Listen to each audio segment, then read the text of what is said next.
Here's what we're going to be doing in the next few weeks. We're going to be looking at the Holy Land. And I need to back up because that's not the beginning. There we go. That's the title of this study right there. And this setting for the greatest story ever told is what I call it, because a lot of us, I was one anyway, even as a pastor, didn't realize how much the setting of where the scripture stories take place, how the setting is important. And the setting is in this wonderful land that what you're looking at right there is Egypt. You know, that's the Sinai Peninsula, the Nile River on the far left there. But the Holy Land, we sometimes call this place Israel, Palestine, Canaan, the Holy Land. And what you're seeing there, my trusty little pointer, you know, this is the Jordan Valley right here. That's the Dead Sea. That's the Sea of Galilee. This is the Mediterranean. Yeah, that's where we'll be surfing and things like that, you know. But anyway, this is Jerusalem right about here, Jericho down here, Nazareth right about up there. So, you know, we're going to be looking at the various areas of the Holy Land. Why was the Holy Land so special? And why did God choose to have Abraham or Abram go from that beautiful Euphrates River Valley? That's where he came from. You know, that beautiful plush Garden of Eden kind of an area, and go to Canaan, you know, to be the place to establish this people we call the Hebrew people. This map gives you a little bit of an idea. Israel's right here, and it is literally, you know, at the crossroads of humanity. You know. Now, can you see? I'm standing in your way, perhaps there. That people coming out of Africa on trade routes can go all the way through Asia, Europe, eventually to Indiana. Something like that anyway. That is, here's another image of it from basically the time of Christ. Roman Empire, here you had the Parthians, all of the what here is now Pakistan, and you have India and that area. All those areas had great wealth, and they traded with people. And how did they get their goods from point A to point B? They went oftentimes right through here. You know, and this side of the Mediterranean went up through here. Ships came and went up here and then took land caravans up. So this land was truly the crossroads of the world at that time. And if you're wanting to get an idea out there, if you're wanting to affect the entire world, you try to find a place where the entire world is passing through. And that's what it is. And a little idea here of how big is Israel. It fits in Lake Michigan. It also, you can look at this map, this is the same scale, okay? This is Indiana. And here is Israel. It fits in Indiana very, very, very comfortably, especially if you realize this is the Negev desert. This is all desert down here. So most of what happened in biblical times is from right about here up. Yeah. That is how small the country is. Yet this country was so significant because of where it was at and what was happening there. the land a little bit, just quickly, average rainfall. You know, the interesting thing, right here is the Dead Sea. Right about there, remember, you were with me when we got rained out. Were there rare occasions? It says 0 rain in Dead Sea, and we had to have gotten at least, my goodness, it had to be like a deluge. It just came down, water was this deep. You know, we were at this resort getting ready to go float in the Dead Sea. We were floating on land. It was just, there were white caps on the Dead Sea. And just lightning striking, and I'm thinking, that says 0 rainfall. Well, we were there, you know, at a rare time for sure. But it gives you an idea too, the land use, there is grazing and farmland, and we'll be talking about that as we go along. But this part here that's cut out, that is West Bank. That is Palestinian Authority area, so on this map it does not show that. The Hebrew people, you know the story of the 12 tribes of Israel. When they came back to the promised land, they divided the land up. These are the rough areas where the divisions were. Just so sometimes you'll be reading in the scripture, it'll use a phrase like Ephraim did this. Well, they're not talking about a person named Ephraim. They're talking about the tribe of Ephraim did something. And the same with Manasseh or Zebulun or Naphtali. Those are, in the Old Testament, and especially in Judges, it'll be talking about them as the tribe. So when you're reading stories, that's what it'll have. Of course, it got all divided up when people didn't get along. After Solomon, his kids fought over the land, and it became Judah and Israel. And that is pretty much the way it was, until they were conquered by the Babylonians and Persians and Assyrians prior to that. So this is background as to the land. This right here is for those who are going to Israel this spring in April. Just to give you an idea of where we're starting and where we're heading to. This is Ben Gurion Airport right here. This is Tel Aviv. That's Ben Gurion. Netanya is right here. Our first night we'll be staying at a hotel in Netanya on the shore. And then we'll go to Caesarea Maritima. And this is where Herod had a palace. And after we're there, we'll go to Mount Carmel, and then to Megiddo, and then to Nazareth, and then to Tiberias, where we'll spend the night. So that will be the first day of touring. So what we're going to look at tonight is what took place in Caesarea, Mount Carmel, and Megiddo, and the Jezreel Valley. What Bible stories are significant in that area? And why is the Jezreel Valley such a significant place in the land of Israel? So we will be looking at that. This is a little bit closer view of it. If you look at that, you can kind of see this is a satellite photo. You can tell this is farmland.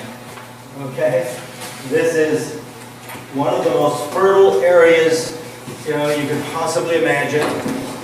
And this farmland is, we might say that it's fertile for one reason. It's got a lot of blood in it. Because there have been battles and battles and battles literally for about 10,000 years. People have lived in this area for about 10,000 years. and there have been battles. The Egyptians would come up and fight here, they'd fight the Hittites from up here, and this was flat land, so it's a great place to have a battle, isn't it? You know, and it's a good place to own or control, you know, because as I had mentioned before, the trade routes, the main trade route from Asia to Africa and from Africa to Europe goes through this area. It goes right, there's a valley right through here, and Megiddo is right here. And this valley leads then up to the northern shore of the Sea of Galilee, and then up to Damascus, which is right about up in here. And that road is called the Via Maris, or the Way of the Sea.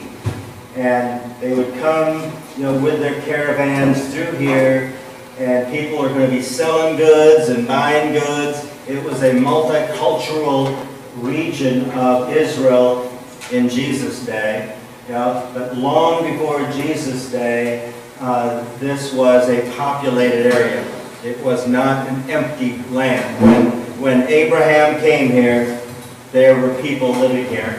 And there have been people living here for a long time before Abraham. And we'll be looking at those things as we move on. So that Mount Carmel here, Megiddo here, and Nazareth is there, right there. So Jesus lived on the northern side of the Jezreel Valley. And this is, like I said, this is flat land. You'll be seeing some photographs here shortly. We're going to first start with Caesarea Maritima. This particular area, Herod the Great was a builder. He built palaces everywhere. You know, and this was one of his palaces and fortresses. And the thing that he did here was he put in the most popular and used seaport on the Mediterranean's east coast. People loved it because he put in an artificial harbor of cement. And most of that harbor is still there today, not used by ships, but it's still there today. And the harbor was over in this area here. Palace was in this area, and his home was in this area. And right in between is a hippodrome, you know, chariot races and stuff like that. You can walk right down through the hippodrome, walk where the chariots used to go in Herod's day. This is an aqueduct, and this is a theater that's still used today. It's been remodeled some, you know, but that is used today. So that's Caesarea, and some of the things that happened there, primarily in New Testament times, because Caesarea was not around as a city. In Old Testament times.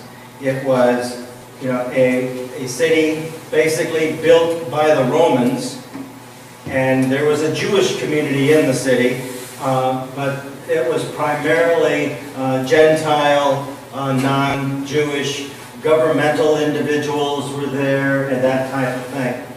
And you remember the story of the Apostle Peter, when he had a dream. Remember, you know, he was down here in Joppa. This is Joppa right here. Yeah?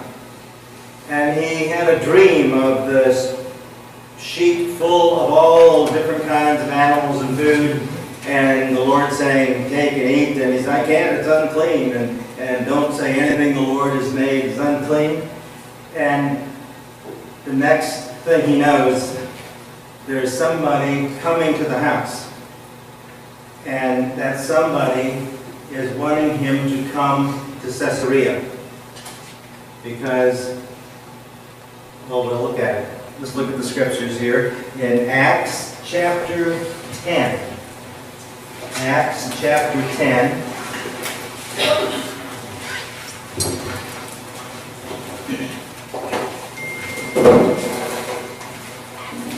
Verses 1 through 8. Cornelius. What's already happened here is Peter has gone to Caesarea. Okay?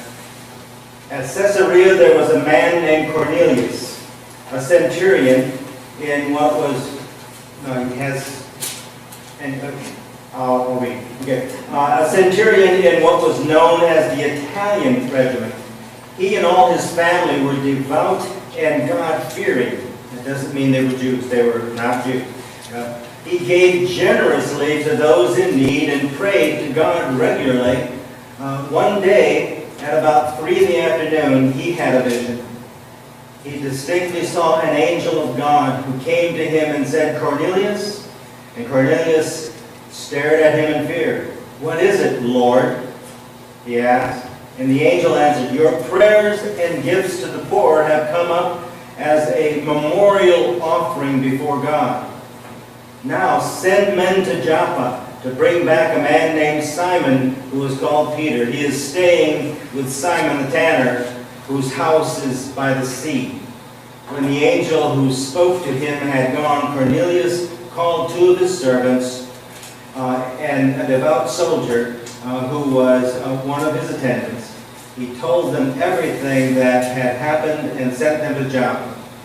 Now, this happened prior to Peter's vision. Then Peter has the vision, and here's the passage I was going to read here. Is coming up in verse 24 of chapter 10. The next day, Peter started out with them, and some of the believers from Joppa went along. The following day, he arrived in Caesarea. Cornelius was expecting them and had called together his relatives and close friends. As Peter entered the house, Cornelius met him and fell at his feet in reverence, but Peter made him get up. "Stand up," he said. "I am only a man myself." While talking with him, Peter went inside and found a large gathering of people. He said to them, "You are well aware that it is against our law for a Jew to associate with or visit a Gentile. But God has shown me that I should not call anyone impure or unclean. So when I was sent for, I came without raising any objection." And miracles happen. This is the beginning of Peter's change of reaching out to the Gentiles. So Caesarea is extremely significant because this is the place where it is primarily a Gentile city, and Peter would not have gone there. He would not have gone if it weren't for the vision that he had and the vision that Cornelius had. And in Caesarea, there now are a bunch of Gentile Christians, because of Peter meeting with Cornelius. And do you remember what happened to Peter after that? How did folks back in Jerusalem think about it? They didn't care for that, did they? Yeah. And what's another part of the story? Remember the Apostle Paul? He and Peter didn't have a real agreement on reaching out to the Gentiles, and now Peter's the one that's going to the Gentiles, so it's kind of a neat part of the story there. Okay, so this is Caesarea, and it is significant because of Peter reaching out to the Gentiles and Gentiles accepting Christ as Lord and Savior. So an exciting time, in the history of the Christian faith, this place. Also, in chapter 12,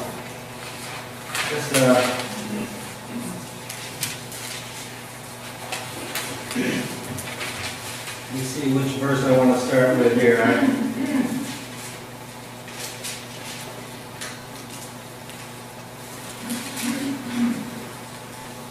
Remember the story of the miraculous escape from prison that Peter had?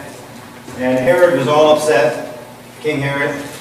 And verse 18, this is after Peter's escape. In the morning, this is verse 18 of chapter 12. In the morning there was no small commotion among the soldiers as to what had become of Peter. After Herod had a thorough search made for him and did not find him, he cross-examined the guards and ordered them that they be executed. Then Herod went from Judea, he was in Jerusalem area, to Caesarea and stayed there. He had been quarreling with the people of Tyre and Sidon, and Tyre and Sidon are, on this map, if you look at Tyre and Sidon are right in here, in Phoenicia. He'd been arguing with the people of Tyre and Sidon. They now joined together and sought an audience with him. After securing the support of Blastus, a trusted personal servant of the king, they asked for peace because they depended on the king's country for their food supply. On the appointed day, wearing his royal robes, Herod sat on his throne and delivered a public address to the people. They shouted, "This is the voice of a God, not of a man." Immediately, because Herod did not give praise to God, an angel of the Lord struck him down, and he was eaten by worms and died. And I don't know which happened first. You ever wonder about that? The way that, either way, it didn't sound pretty good, did it? But the word of God continued to spread and flourish, even though Herod got eaten by worms and died. So Caesarea is significant also because this is where Herod died. This is where Herod, liked the idea of being considered a god. And this was a significant place. And it's also a significant place for the Apostle Paul. You know the story, hopefully, that Paul was arrested and all of that, and the Jews wanted to bring Paul before the Sanhedrin, and verse 23 of chapter 23. Then he called two of his centurions and ordered them. This is what's his face? Is it Festus? No.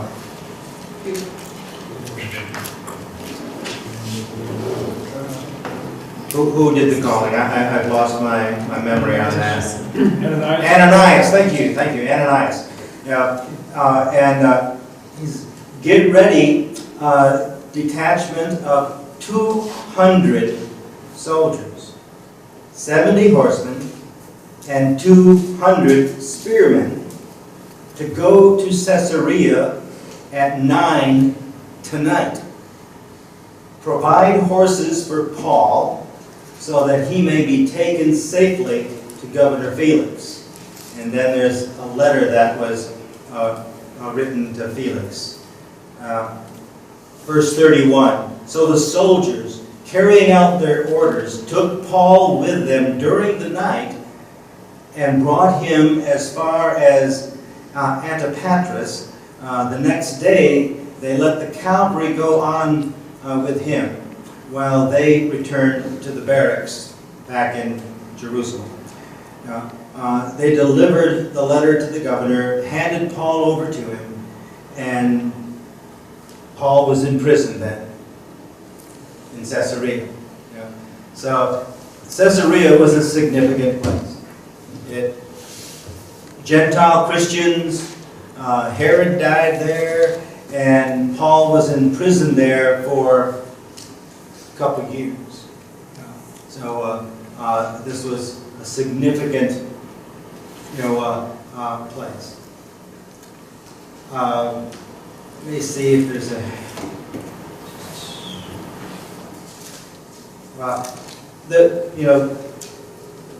The last part of the book of Acts deals with this particular time in Paul's life, but Caesarea is the place where Paul was at until he sailed to Rome. So significant in that sense. And remember, it is a seaport, a major seaport. So this is Caesarea, and I wanted you to see that. And next we're going to take a trip up to the Jezreel Valley. And these two pictures, the top one is from Mount Carmel. The bottom one is from Tel Megiddo. Gives you an idea of the farmland, what it's like down there. This is a very steep hill, mountain, Mount Carmel. The Mount Carmel, is not just one mountain. Mount Carmel is, if you look at this map here, it starts at the Mediterranean, and the Carmel mountain range goes all the way over here to where Mount Gilboa is. This is all called the Carmel range, and it is the border between Samaria and Galilee. This side of the Carmel range is Samaria, the north side is Galilee. So right here, we're looking from Mount Carmel across to the area of Nazareth is right about here. Mount Tabor is right about there. That gives you an idea. And here from Megiddo, we're looking across the same plain, but Megiddo's over in this area, looking over. And you have Nazareth is right about here. And there's Mount Tabor, Mount Morah, and Mount Gilboa. And we'll be looking at some things that happened in those areas in a second. This is another view from Mount Carmel. I've been in the Jezreel Valley in harvest time, and I thought I was in Nebraska. I mean, just phenomenal fields of grain. It was just a beautiful, beautiful area. A lot of orchards as well. That's looking across there. And here again from Mount Carmel, looking across the Jezreel Valley, and some significant places here. Tel Jezreel is right in this area. Tel Jezreel has the place where Ahab had his winter palace. King Ahab and Jezebel, remember that? That's where, this is we're looking east, so the eastern end of the Jezreel Valley. Mount Gilboa is here, and Mount Moreh is over here, and in between there's a Roman city called Beth-Shan. We have nowhere in the New Testament does it ever have Jesus going to Beth-Shan, but if you look at this map here, here's Galilee, Nazareth is right in here, right there. I mean, Beth-Shan is right here. And it was a huge city. And you can go there now, and it's got, phenomenal baths and big, huge, columned streets and underground sewer system. They have sewer pipes, back, before the time of Jesus even. It was a awesome city. We'll be looking at it, Sean, just a little bit. But this is Mount Carmel. And what I want us to look at here first is from 1 Kings chapter 18. 1 Kings chapter 18.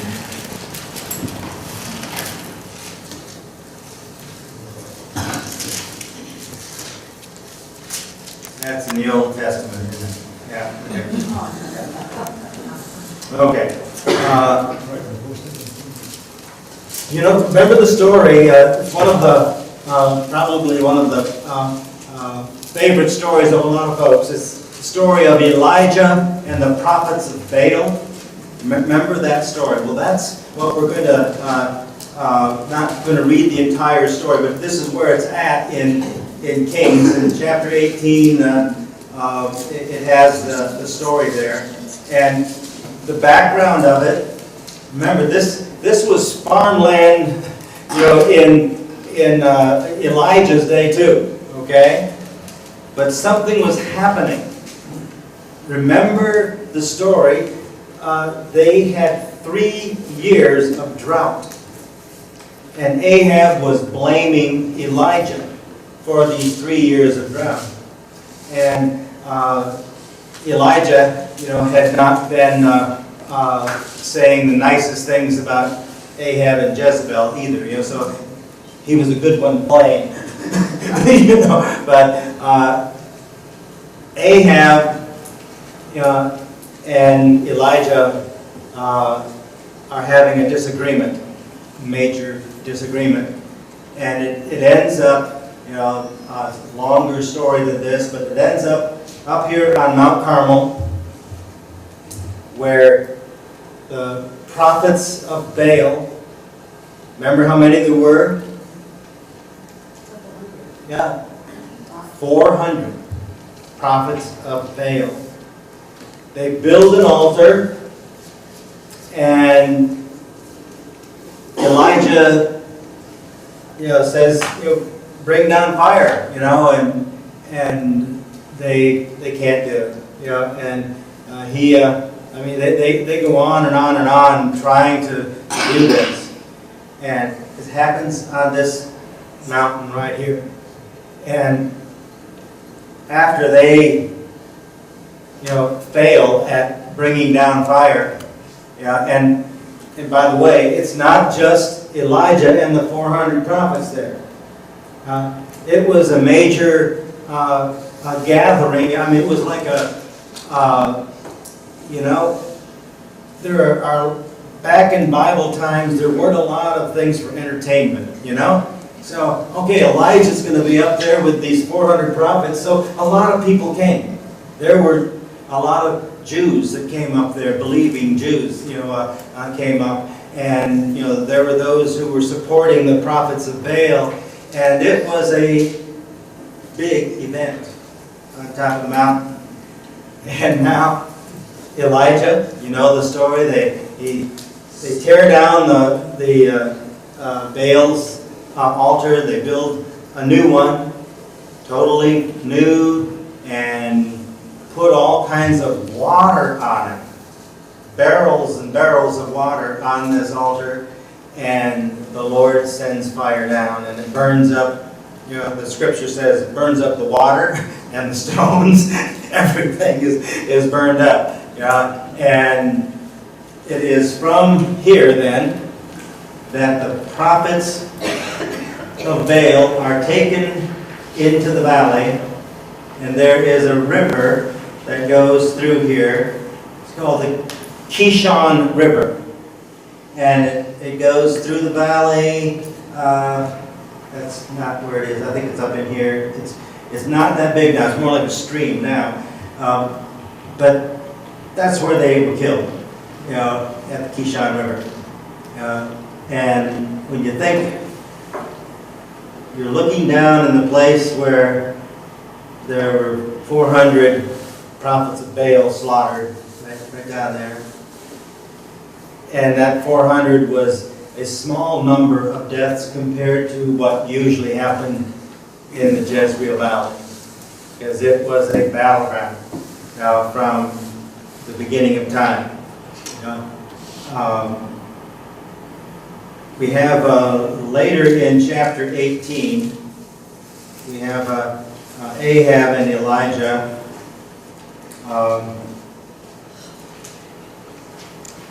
Let's see, what do I want to... around verse 41. And Elijah said to Ahab, "Go, eat and drink, for there is the sound of a heavy rain." So Ahab went off to eat and drink, but Elijah climbed to the top of Mount Carmel, bent down to the ground, and put his face between his knees. And he says, "Go and look toward the sea," he told his servant. And he went up and looked. "There's nothing there," he said. 7 times Elijah said, "Go back." The 7th time the servant reported, "A cloud as small as a man's hand is rising from the sea." So Elijah said, "Go and tell Ahab, hitch up your chariot and go down before the rain stops you." Meanwhile, the sky grew black with clouds, the wind rose, a heavy rain started falling, and Ahab rode off to Jezreel. That's, way off in the distance there. The power of the Lord came on Elijah, and tucking his cloak into his belt, he ran ahead of Ahab all the way to Jezreel. I mean, Ahab's got a chariot, okay? But that's happening here, okay? He's on top of Mount Carmel and got his head between his knees, and his servant is telling him there's a cloud the size of a man's hand, and he goes and says, "Tell Ahab," etc. And the stories that happen, real people, folks, were on these mountains and hills and valleys, real folks. And we also know of Elisha, the prophet that took Elijah's place, was up here as well. We have stories in the scriptures about that. Another background is Mount Gilboa. Something happened up there at another time here, literally prior to Elijah. The King Saul and his son Jonathan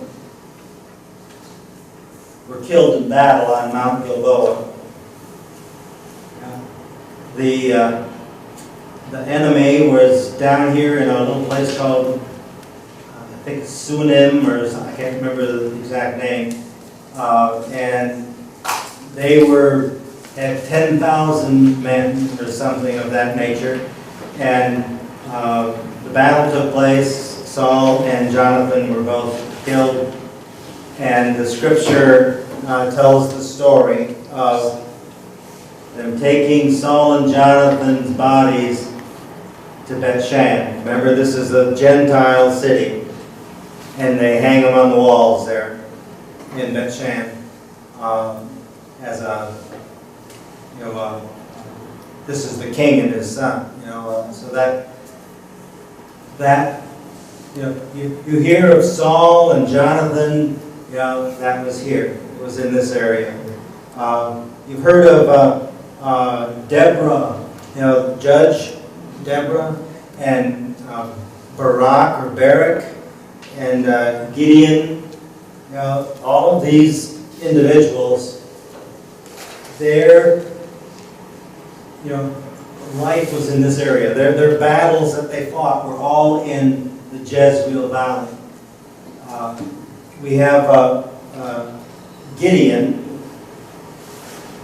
with his 300 men. It was Mount Moriah up here. That's where that battle took place. Remember the story of Gideon? Let's see, where is that in the scriptures, guys?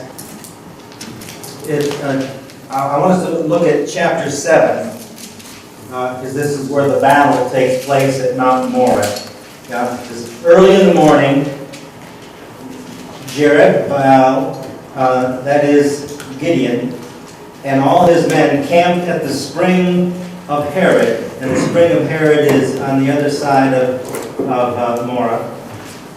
And the camp of Midian was north of them in the valley near the hill of Moriah. So that would be over here, okay? The Midianites. The Lord said to Gideon, "You have too many men. I cannot deliver Midian into their hands, or Israel would boast against me. My own strength has saved me. Now announce to the army, anyone who trembles with fear may turn back and leave Mount Gilead." So 22,000 men left, while 10,000 remained. That's a lot of folks. That's a lot of people. But the Lord said to Gideon, "There are still too many men. Take them down to the water, and I will thin them out for you. If I say, this one shall go with you, he shall go. But if I say, this one shall not go with you, he shall not go." So Gideon took the men down to the water. There the Lord told him, "Separate those who lap the water with their tongues as a dog laps from those who kneel down to drink." 300 of them drank from cupped hands, lapping like dogs. All the rest got down on their knees to drink. The Lord said to Gideon, "With the 300 men that lapped, I will save you and give the Midianites into your hands. Let all the others go home." So Gideon sent the rest of the Israelites home, but kept the 300 who took over the provisions and trumpets of the others. Now the camp of Midian lay below them in the valley. Again, below them in the valley down here. During the night, the Lord said to Gideon, "Get up and go down against the camp, because I'm going to give it into your hands." And you know the story. They went down. And it's a phenomenal story. Listen to what happens. "If you are afraid to attack, go down to the camp with your servant Purah, and listen to what they are saying. Afterward, you will be encouraged to attack the camp." So he and Purah, his servant, went down to the outpost of the camp. The Midianites, the Amalekites, and all the other eastern peoples had settled in the valley, thick as locusts. Their camels could no more be counted than the sand on the seashore. Gideon arrived just as a man was telling a friend his dreams. "I had a dream." And he was saying, "A round loaf of barley bread came tumbling into the Midianite camp. It struck the tent with such force that the tent overturned and collapsed." His friend responded, "This can be nothing other than the sword of Gideon, son of Joash, the Israelite. God has given the Midianites and the whole camp into his hands." And so Gideon goes back. And beautiful story of the 300 men, with their torches in jars, and just they scare everybody, and everybody flees. And when the 300 trumpets sounded, the Lord caused the men throughout the camp to turn on each other with their swords. And that all right there. Okay, so the story of Gideon, real story in a real place. Everything that's in the scripture here that tells about the places, those places are there. It's a real place. Let's move on now. This is also from Mount Carmel. And by the way, this airport wasn't there in Jesus' day. I just wanted you to know that, okay? But I can tell you that this is a military airport.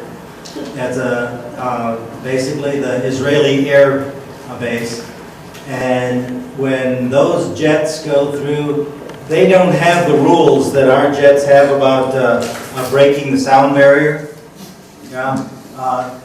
You'll be standing there and all of a sudden, whoom, it's definitely I think it's probably for intimidation, is what they're doing. I think anyhow, again, this is from Mount Carmel, and it's more of an enlarged picture, but you have Nazareth, modern Nazareth. A couple 100,000 people live there. You have Mount Tabor. Mount Tabor is one of the traditional sites for Jesus and the three disciples, and Jesus is transfigured. You remember that story? Mount Tabor is one of the traditional places for it. It's thought, that it was more likely Mount Hermon. That there's a nice, beautiful church on top of there, so you got to still keep it as the place, right? They built a church, so it's got to be the place. Anyway.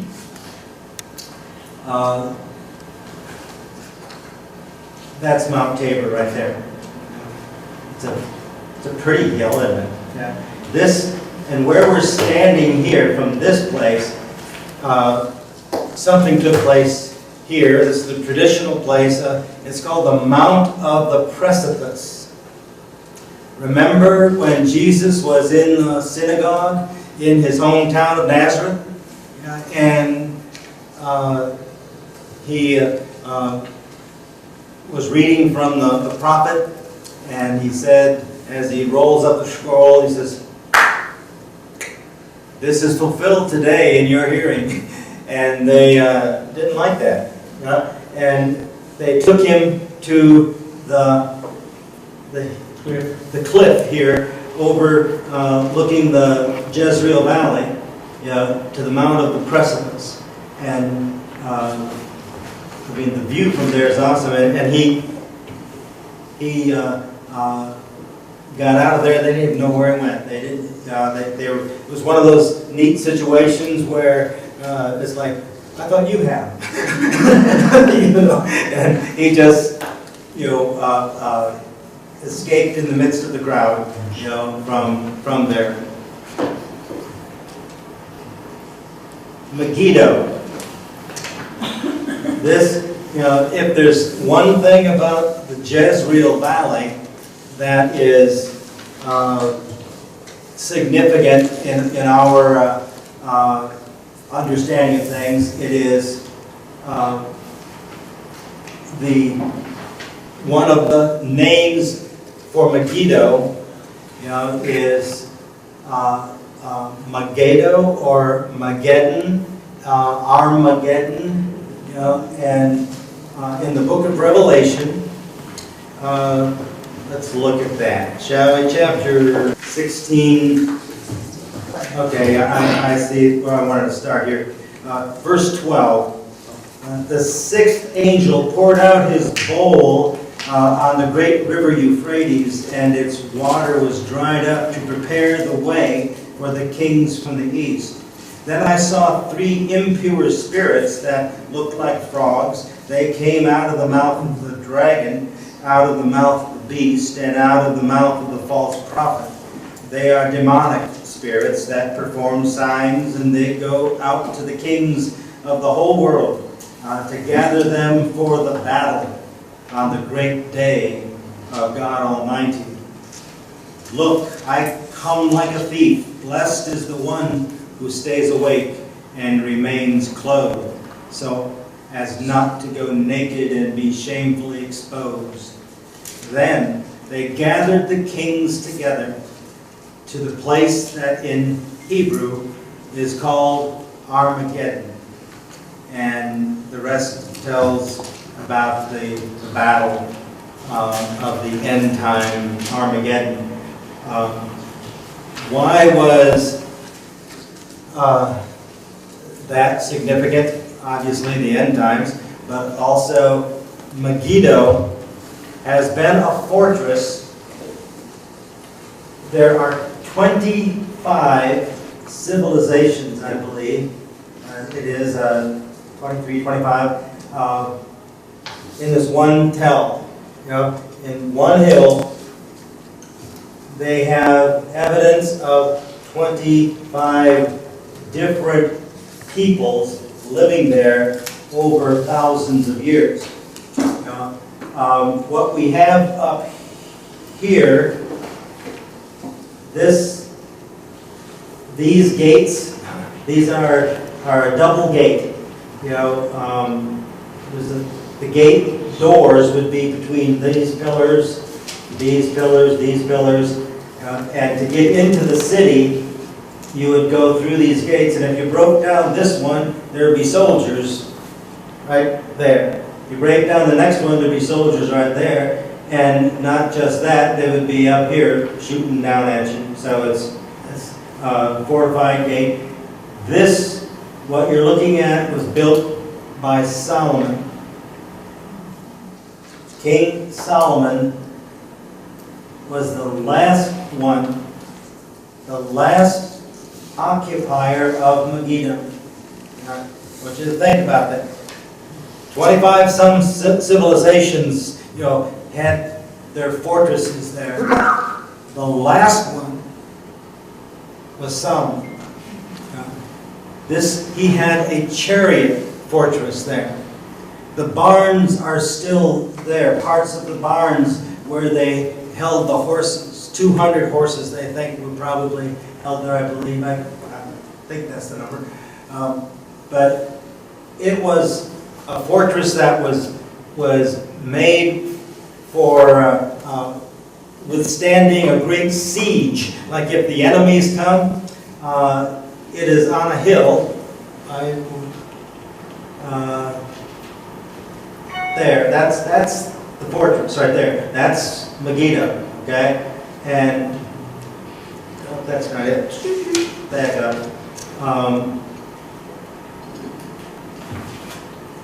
The gates of the city are over this way here, okay?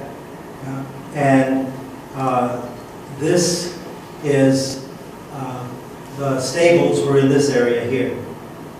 There's a granary right there that has 2 sets of stairs going down into it. Yeah, and I should say 2 sets of stairs. One's for going down, one's for going up. Yeah, because they're narrow. They're narrow. So when the individuals are bringing in the wheat, you know, one bunch are going down the stairs on one side, and the others are going up on the other side with empty baskets, or it could be the other way around. They could be going in with empty ones and coming out with full ones. But anyway, that granary is huge, and so they could feed people and horses easily there. But what about water? You know, how do you get water in a place like this? Well, they had that figured out too. And this here is, you know, it just looks like a crater. Well, you go down some steps there, and then you go into this tunnel. Now the walkway is modern. That was not Solomon's. But this is a man-made cave that goes from the top of the tell way down in the earth and out from under the tell to a spring that is hidden. And they could get their fresh water there without the enemies knowing. So that was part of it. Now, ancient civilizations I mentioned. This altar here was a Canaanite altar from the time before Abraham. Okay? And that's a mannequin on there, not a real body. Okay? But they wanted to show you that gives you an idea of the size of the altar. This is where they feel they did human sacrifices because they found human bones. Even infant bones, in this area here. So another view of the double gates of Megiddo. So Megiddo is, there's not that much in the scripture about it, other than the battles that took place there. Or the fortress that Solomon built. In the Bible, in the study guide, I would encourage you to read the information. It's primarily, it has things about some of the sites that we have, but it has a lot of the things about the time of the judges and Elijah in there. That, again, this is the, if you look, here is Tel Megiddo, the pass that, where the Via Maris goes through this area here. There's Mount Tabor. There is Nazareth right there. And so that gives you, again, an idea of where it's at. And there's the airport right there.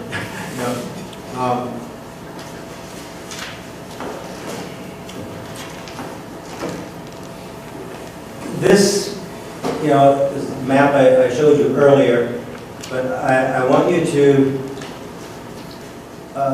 get a little bit of an understanding of the distances that we're dealing with. From Haifa, this is the city of Haifa, is right in here, modern city of Haifa, to the Sea of Galilee is 25, 27 miles. This is how wide I measured this little thing here on the scale, not counting the little silver end. This is 20 miles. So it gives you an idea. It's around 25 miles probably from here across. You from Mount Carmel on a clear day, and gosh, it was pretty clear when we were there, Joyce. We could see, we could see the Mediterranean. We could turn around this way, we could see the Mediterranean right on the other side of the mountain here, and we could see the hills over the Sea of Galilee. The Holy Land is not a big place. And when you realize what has taken place there over the years, we're looking at an area, Jesus grew up here. There's something else that we're going to be looking at next week. I think we're going to be looking at Lower Galilee, which Nazareth is considered Lower Galilee. Upper Galilee is mostly in Lebanon. The border between Israel and Lebanon is the partly here, and then it goes up, and Israel has Mount Hermon and the Golan Heights around here. This is Syria. This is Jordan. The border between Jordan, Syria, and Israel, there's a fence right here, and our guide took us there one day, and it was neat. Platts, were you with us when we did that? I thought you were, yeah. And just to be at this place where you have history happened in the past, and what's happening today is right here. And again, how far are we talking, okay? Syria is, about 20 miles from the Sea of Galilee is really less than that, is Syria. So at Mount Hermon, it's just a couple miles away. So that's what we're looking at there. So,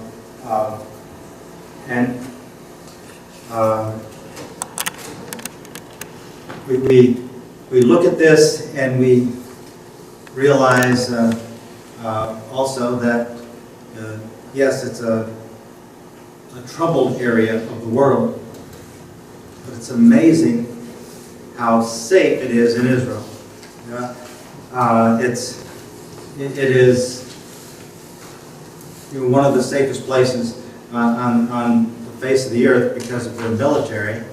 I mean, they are on top of things quickly wherever you're at, and there hasn't been any instances with tourists being hurt,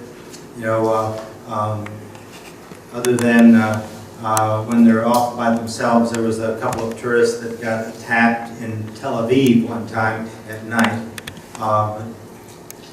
That was in the last 10 years or so. That's about it. So that's the land. Any questions about what we have looked at here? Yes. I would want to understand, is Megiddo actually on a hill? Yeah, it's a, Small hill. yeah, let me back up and show you again. Yeah, it probably wasn't to begin with.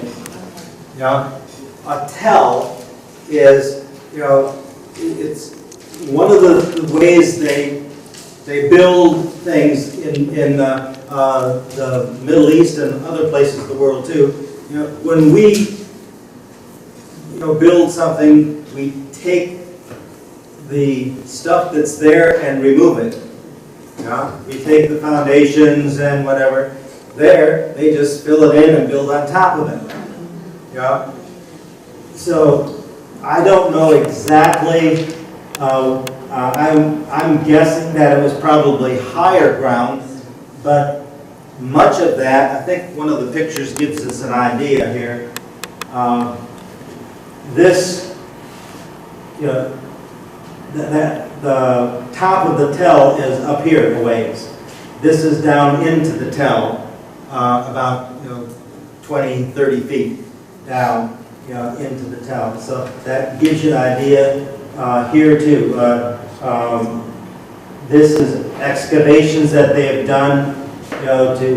This is where they have determined the number of civilizations that they've gone down through the tell, and they can tell by the type of pottery and that type of thing. So I'm guessing that it probably was just a high spot in the ground. But it's a steep walk. Oh, yes. The only way up there is walking, and it's steep, and it's cobblestones and stuff like that. It's not an easy walk. And on top, there are some cleared paths, but there's nothing paved, in that sense. In fact, remember I told you this, the last time it was occupied was by Solomon, Solomon's army. We're walking around up there, and I think, Brenda, I think it was when we were up there with Shafiq. Yeah, and Shafiq is kicking around in the dirt, and he says, yeah, there's some pottery, and he gives it to somebody, and so we all start looking at stuff, and I found a handle of a pot. It's about yay big, about that big around, and I said, is this something you can keep? And he says, of course you can, it's just filled. It's not a complete thing. And he says, if you realize that this entire country is, made of pottery, basically, and so I brought back a piece of pottery from on top of Megiddo, and my family's always concerned that I'm going to get arrested. I mean, every place I go there, I mean, because it's everywhere. I just look around and, okay, here's a little piece of terracotta, I go, oh, that was from, Masada, or this was from Temple Mount. I mean, I was up by the Dome of the Rock picking up, pottery. But anyway, sometimes if you want to see pieces of broken pottery, you can travel around Israel by looking at the pottery. But anyway, yes, was a probably almost flat, but the pass, and I'll go ahead here. Here is Megiddo, right here, and that is Tel Megiddo, and the pass goes through here, and that is going through the mountains. This is one of the lower spots, and there's 3 passes through the mountains. Here, and over here someplace. This one is high ground. This one's wider, but it's not defendable as much. So Megiddo was the place where they defended, and built the fortress there. Any other questions? What was the name of the place where the people all jumped off rather than be captured? Okay, that's Mount Arbel. Well, but wasn't it called something that was similar to Megiddo? At Masada, they didn't jump off. They committed suicide. Yeah, they committed suicide at Masada. But at Mount Arbel, which is right in this area here, overlooking the Sea of Galilee, after the time of Christ, during the Jewish revolt against the Romans, the last of the Jews in the Galilee, there were still some down in the Masada area, down in the Dead Sea area, but the last of the rebels up here, the Jewish rebels, were hiding in caves overlooking the Sea of Galilee, and some of them jumped to their death when the Romans were coming, and others were thrown to their death. There. One of the neat things that there's a valley, right? You see, that says Magdala. It's Mary Magdalene, okay? That's where her home is, right there. And there's a valley right in here that is called the Valley of the Doves. And there's a spring there, and that Valley of the Doves is the main path from Nazareth down through. That was the Via Maris. That was how they made their way from here, out to here, right through here. And Alexander the Great watered his horses there. We have Josephus, the historian, writes about the Roman soldiers going through this pass and stuff. And that was the pass that Jesus would have gone as well on his way from Nazareth to Capernaum. And And Joyce, you drank out of that spring, didn't you? And she lived. Amazing. There are cows grazing on the hill right by the spring, okay? Yeah. And she's drinking out of the spring. Yeah. Yeah. Did she cup? Did she cup it or get down on her knees? Ah, there you go. I think she cupped it. I think she did. Any other questions about some of this stuff here? I've got a little. Oh yes, Brenda. This isn't a question, but Megiddo. one fun thing is along where we walk, there's some like metal sculptures of horses and chariots. Yeah. And it makes for fun to climb on and take pictures. Yes, right. That's right. Well, I'm glad you mentioned that. It helps you to see what it was like in the stable area. They have metal sculptures of horses, like they would have been drinking out of a thing, and that's good, Brenda. Thank you for remembering that. When the British took over the Holy Land around the turn of the last century, in the late 1800s, early 1900s, there was hardly a tree in the entire country, because it was part of the Ottoman Empire, and the Ottomans taxed people by the number of trees on their property, because you have olive trees and fig trees and dates, palms, and all these things. So they taxed you for any tree. So if they had some cedar trees or acacia trees or whatever, those had to be cut down or else you pay tax on them.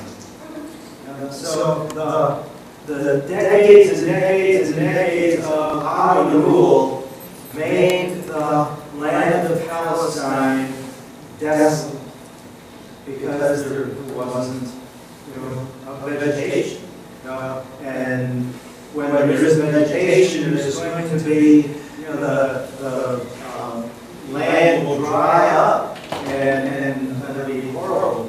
So what happened was, not the British, mind you, they didn't do this. All British, they just were taking it over.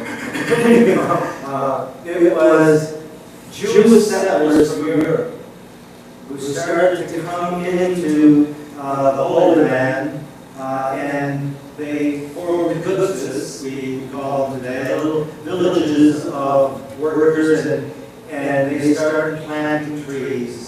And they planted them, and planted them, and planted them, and now there are forests of trees, and they're still planting. It's really neat. You can drive along through the Judea and especially Galilee. Galilee is a much